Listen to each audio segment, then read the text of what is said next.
Ebullient greetings.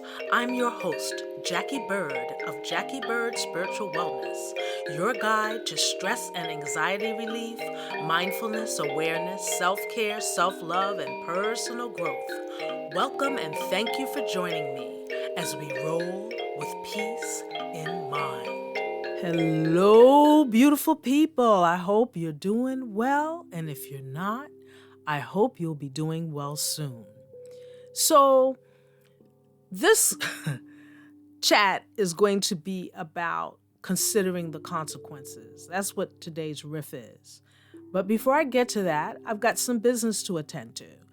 I have 2 online classes coming up called New Year Reset, a sound and soul alignment journey. And you have a choice of either Saturday, December 27th from 11 a.m. to 11:45 Eastern Standard Time, or you can check out the evening vibe, which is Monday, December 29th at 7 p.m. to 7:45, and that's Eastern Standard Time. And this is to get your head in the place of, okay, the year's over, whatever didn't happen good, or because I know a lot of people were complaining about this year. Oh, 2025 sucked. That's how a lot of people felt. And I think that you got to leave that aside and plan what you want to see happen for yourself in 2026. And put that vibe out there. Before the world surges into goals, resolutions, and doing, you are invited into a sacred pause, a gentle exhale between what has been and what is waiting to unfold. In this moment of stillness, you are held. Let the noise fall away. Let the hurried pace soften. Let everything you've been carrying meet the ground and release. Through guided meditation and sound bath, clear space, make space to get quiet, and up close and personal with self. You'll need your journal. The details are in the show description. I hope you join me for this. Wherever you are in the world, there's one of those sessions that I'm hoping that you can register for. Don't wait till the last minute because we love to procrastinate. Go ahead and reserve your space.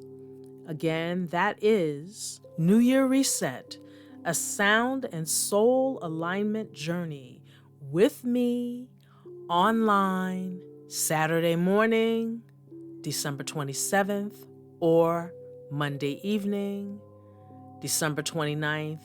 And depending on where you are in the world, my night session may be in the morning for you. My morning session may be at night for you. Pick one. Come join me. Let's get deep.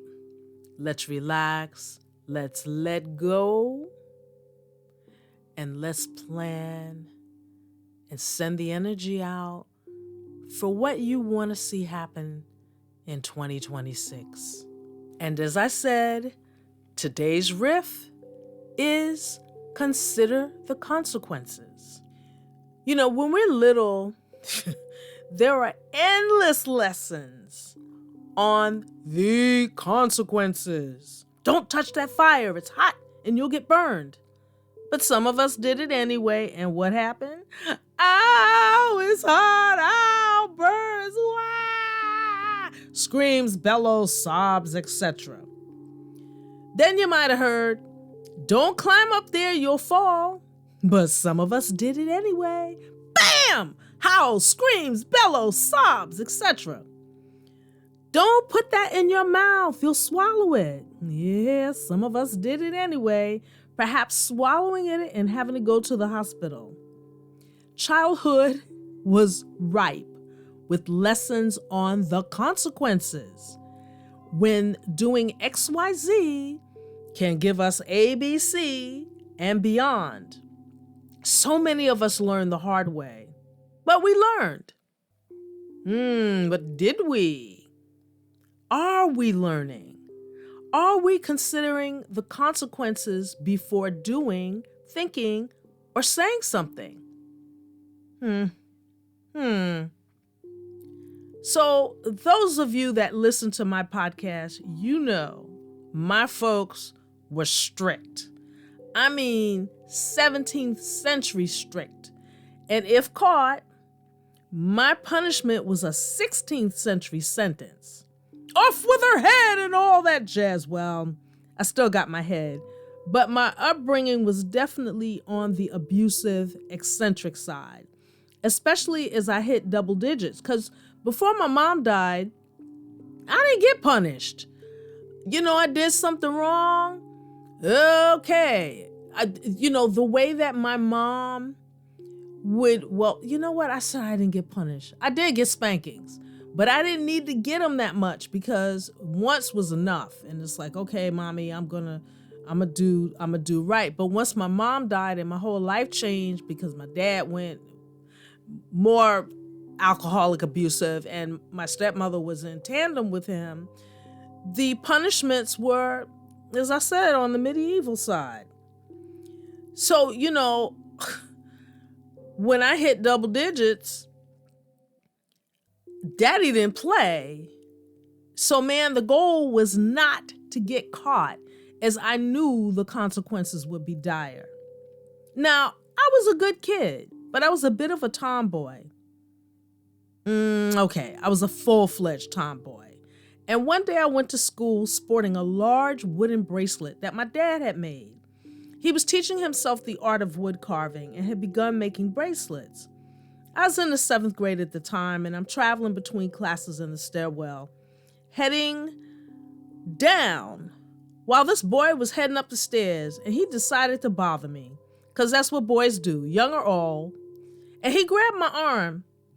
Now, I don't remember what he said, but he yanked my left arm hard, and I did what any spirited tomboy would do. I punched him. I punched him hard. And in doing so, my barely 24-hour-old hand-carved bracelet by my strict-ass daddy exploded into pieces immediately. Understanding the impending punishment as a result of my action, I quickly scooped up the parts, making that boy help me. I don't even remember his name. He too recognized that was a bad thing he had put into motion, but I was the one that hit him. A different choice would have produced a different result, and yes, I reacted in the moment. The key word here being reacted. Yes, again. What was I about? 12 maybe? Still, really way old enough to understand the consequences.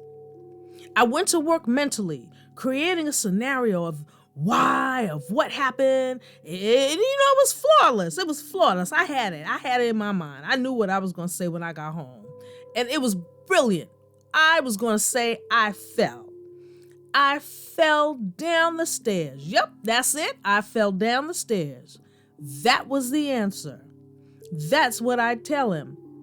But needless to say, I was sweating the rest of the day because I knew the consequences would be extreme when I got home if he didn't believe me. So I walk into the house. I show him the bracelet as I walk in. Show and tell immediately. Don't wait until he finds out. Offer up the evidence. Look what happened. Dad silently takes the pieces, examining them. And as he does so, I tell my tale of woe. I fell down the steps and the bracelet broke. You did? Are you hurt? No. Okay. Or something like that, and I'm dismissed. I walk away, I'm stunned, and I think that was too easy. But off I go to settle, if not uneasily, into a night of homework. Periodically, I'd be called into the room he used as his woodworking shop for questioning. Let me see your wrist. Is it bruised? No. How did you fall?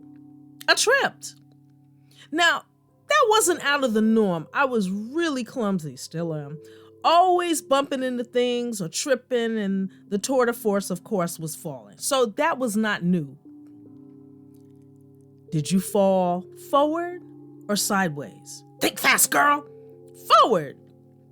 Okay, he said, or something along those lines, all the while whittling away on what he was creating at the time, steadily working the wood as I stood for my interrogation, awaiting my execution.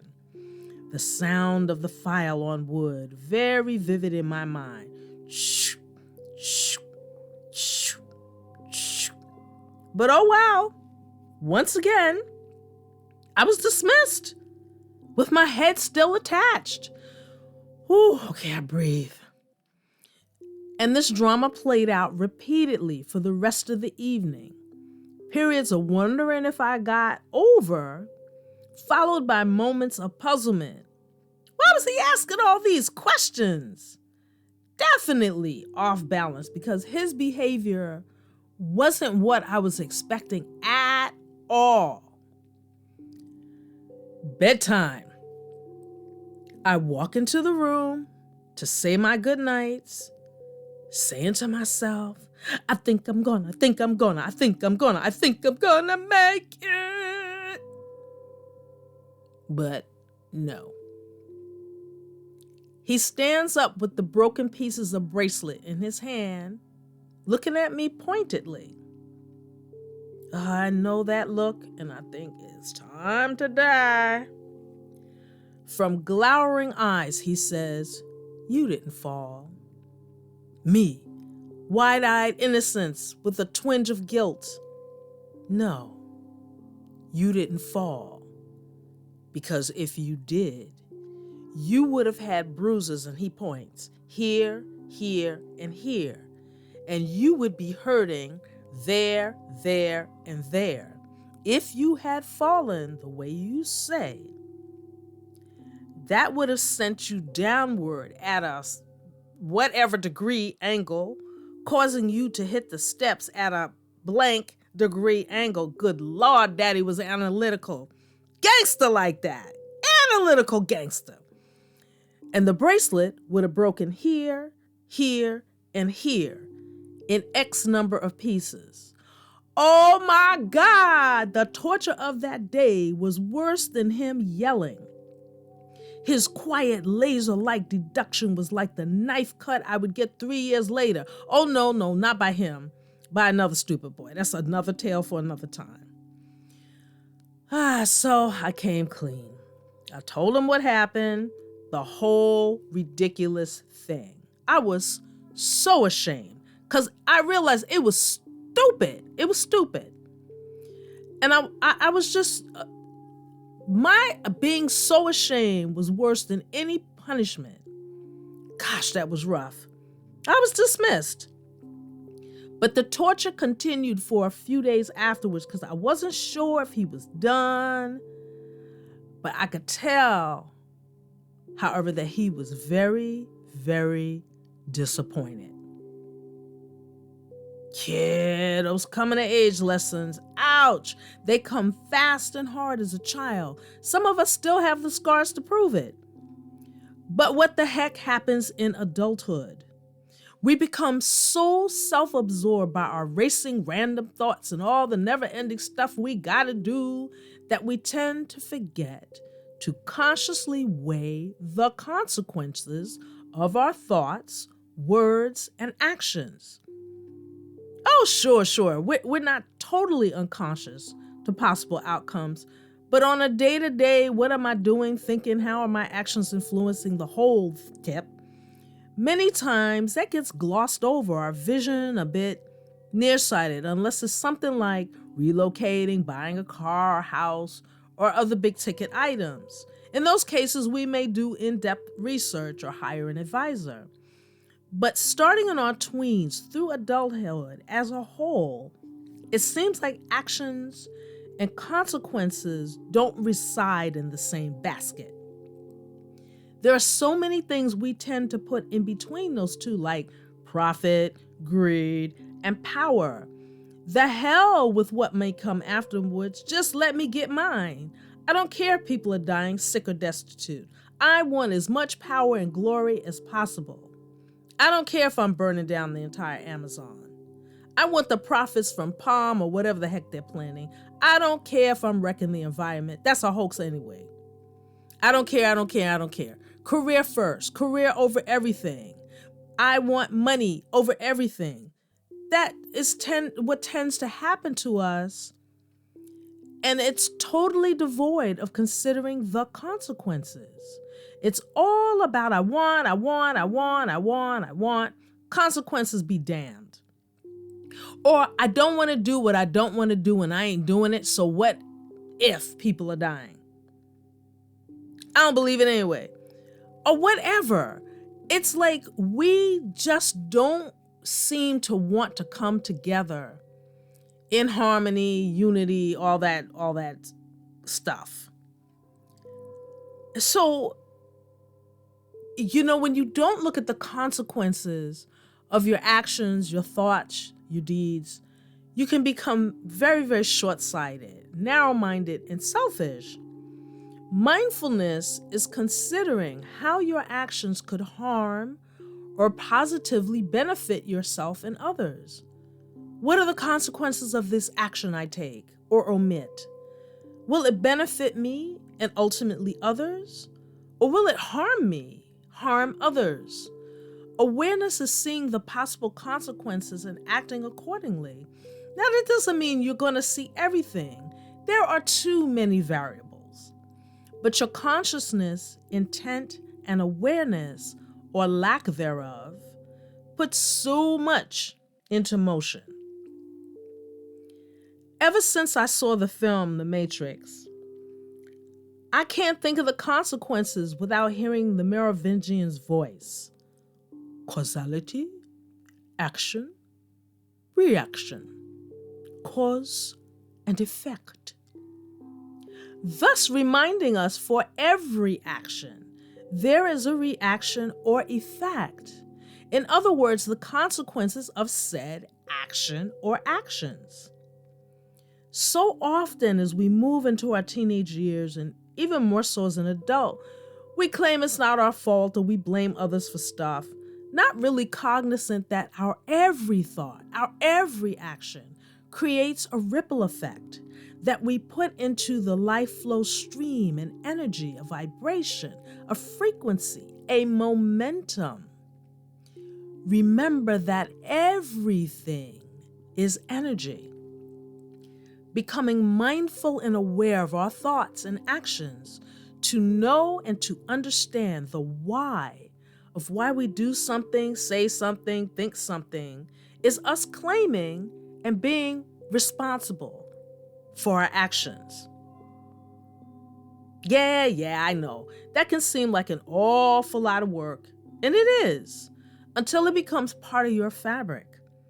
You don't always have to understand the why of something in terms of being able to explain it to another. And I mean, sometimes we don't even understand the why of it for ourselves.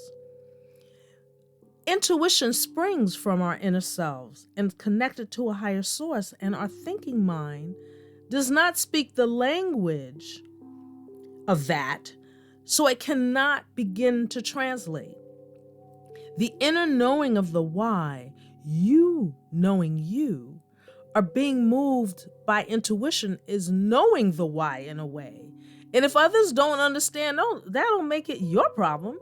They're the ones that don't get it. And that's okay.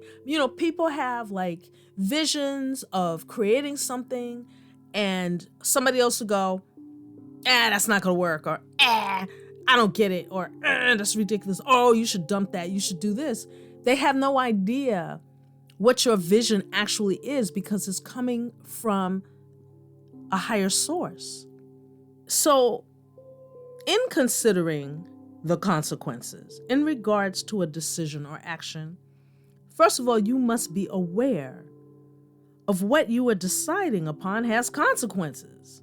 Seeing possible consequences takes being present. Not always reacting to something, taking a moment to take a breath, Do I need to come at that person like they just came at me? Is there another choice? Can I answer that in another way? Or maybe I should just walk away. Just that breath for that moment can give you an opportunity to make a different choice. Being blind to the consequences happens all the time in relationships. Perhaps staying in one too long. I've been there. And ultimately, it takes a toll on you physically, mentally, emotionally, and spiritually. I remember from my late 20s into my mid 30s, I was involved in one disastrous relationship after the other because I did not look at the consequences of my choices, my actions. My gut was telling me one thing, like, leave him alone, step off. But I allowed the excuses I would tell myself to gain sway. On no less than 3 occasions in 3 relationships, I am lucky I escaped with my life. In all 3, different decisions would have reaped different reactions and consequences, not putting me in harm's way. But I wasn't listening to that quiet voice. I was not looking at the bright red flags that were being thrown all over the place. I was not looking at the consequences of making a choice, of considering or being in those relationships.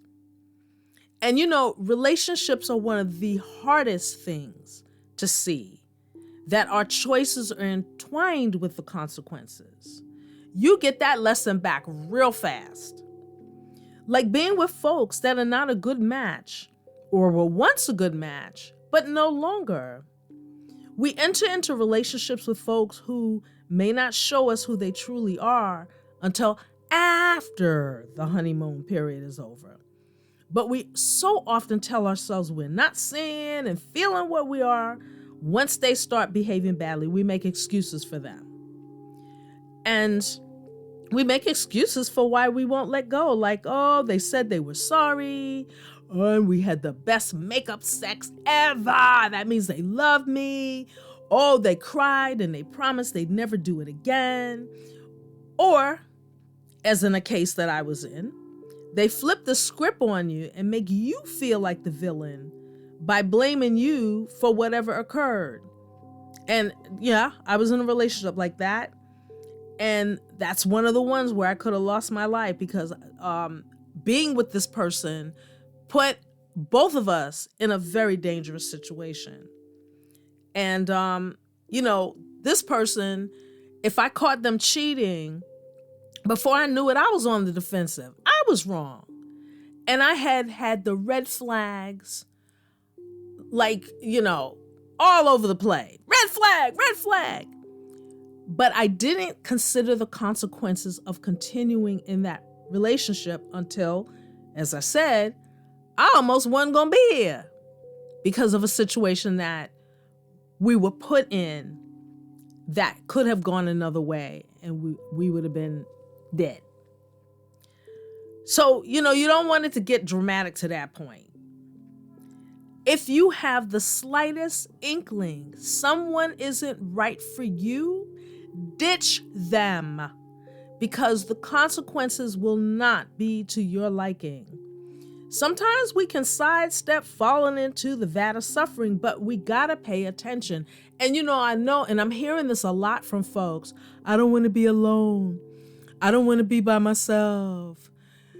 Listen, cultivating a relationship with you, with yourself, where you become your best friend, puts you in a better position down the line when somebody walks into your life. Because you are comfortable in your own skin and you don't need another person to validate your worth.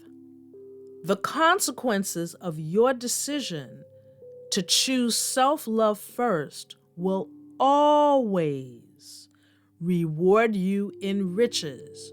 And I'm not talking about money. I'm talking about the richness of life, being joyful, feeling good, looking forward to the day, all of that good stuff. When you invest in yourself, those are some of the consequences. Are you going to see every possibility in considering what consequences lie at the end of a decision or action? No. And you know what? If we could, there would be no lessons, no life surprises, no growth, but a large amount of aggravation and suffering that we cause ourselves and others would be lessened exponentially if we took time and presence to consider our actions prior to taking them. What are the possible consequences? Could they be beneficial or harmful? Will they serve my highest good?